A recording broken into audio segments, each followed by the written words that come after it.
One of my favorite things about the trail is that a lot of people hold each other to leave no trace policies, for the most part.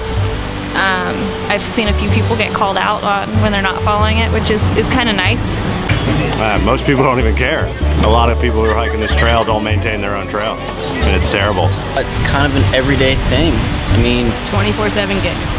Pack out what you carry in, you know?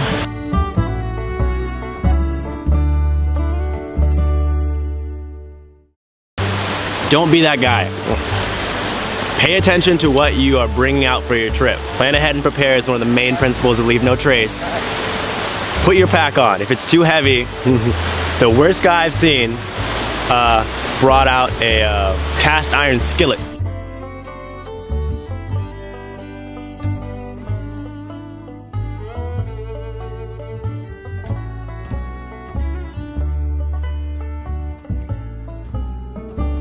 When I was hiking on ridgelines especially, I try and stay on like the rocky, like the uppermost portion of the trail and not like dig my trekking poles into the edge and like cause trail erosion and stuff. I did come across some people like camped like right by a turn on the AT.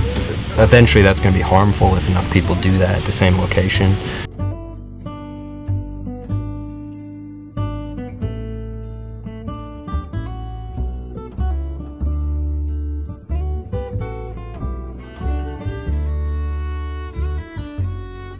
And then just, I mean, almost every fire pit's got a little bit of trash in it, always, which I guess people think fire pits are trash cans. A lot of stuff in the fire pits.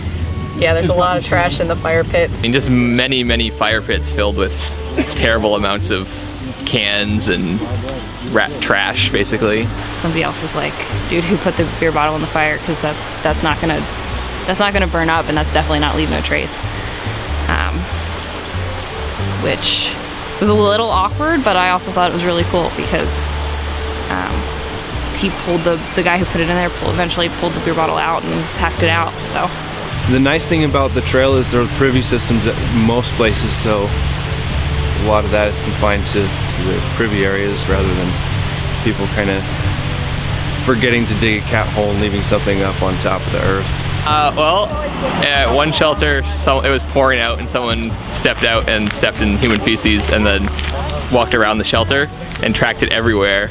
there was a lot of poop just hanging out in the woods. And then just the pure enormous amounts of toilet paper in rocky sections. When I was reading blogs before we started, I kept seeing things like, oh, you don't need a trowel, you could just like dig with a stick or anything. And I'm like thinking, after digging cat holes out here, there is no way that you're gonna dig a 6-inch hole with a stick or the heel of your boot or a tent stake or any of these other little suggestions, because I've had enough trouble doing it with a trowel.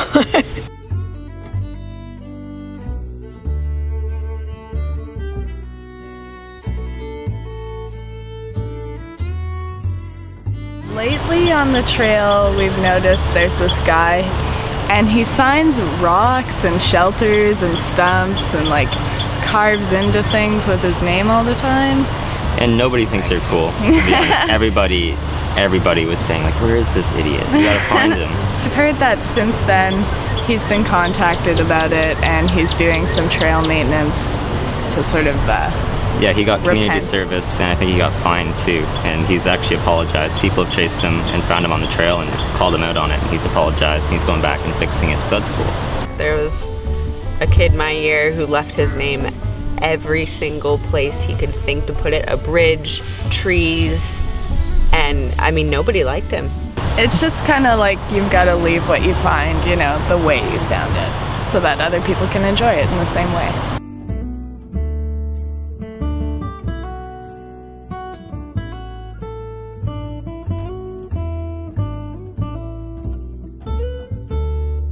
I think using existing fire pits, I mean, there are so many, again, there's so many great shelters on the AT, a lot of them do have existing fire pits. It's really tough to come up to a beautiful overlook and see charred remains at an overlook, or on a rock outcropping, or in the middle of nowhere that doesn't make any sense at all. Relying on a fire every night as your fuel source is a huge impact that is unnecessary. A lot of places fires aren't legal. All throughout Connecticut, can't have a fire.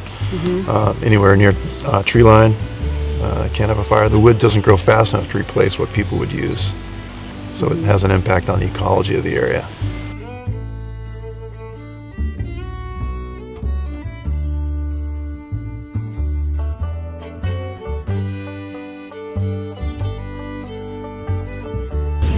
not a lot of bear bagging going on. And we're lucky to have the infrastructure that we have, but if we keep treating it this way, it's not gonna stay. And who's gonna wanna maintain that if we just keep trashing it and then bringing more bears in and making it unsafe? And I've heard people say that they don't think bears will come to the area because there are so many people on the AT that they would be scared off by the presence of that many people, and it's not really worth it, the effort to go through hanging stuff.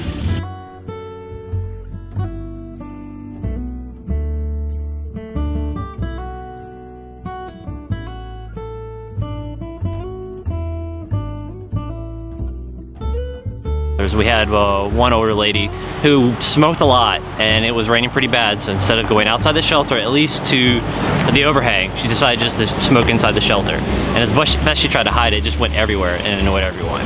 You know, people blogging in the shelters, and people have iPads at night, and people watching movies in their tents, and people texting and Instagramming and doing all those things all the time. Yeah. What was the glow like when you hiked last year? It was pretty impressive. Really? There's, especially at the very beginning, when there are ways to do it safely and helpfully and respectfully. When you're in town and you're resupplying, you're checking weather for the week and you're writing it down. You're checking, you're checking in with people. You're not necessarily doing it in front of others, keeping them up at night with bright lights.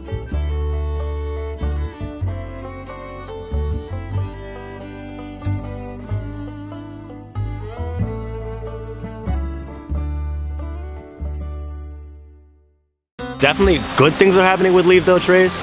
People are definitely picking up trash. This guy, Sublime, he's trying to do this thing where you pick up at least one piece of trash that's not yours from every campsite. Well, my friend carried out like an old golf cart for a golf bag that we found on the side of the mountain. I mean, it had to weigh 10, 15 pounds. He carried it all the way out for about 7 miles. Just don't be that guy that leaves things behind. I mean, it's not that hard to pack out your trash.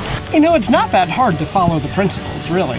And it doesn't take that much additional effort.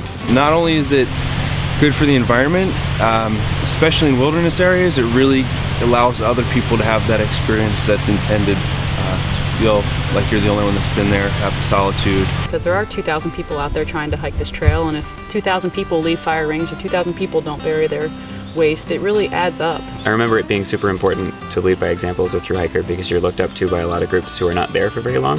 You know, it's group mentality, especially when you're at a shelter with 15 other people. Even if every person drops one wrapper, it really does add up, and it adds up quick.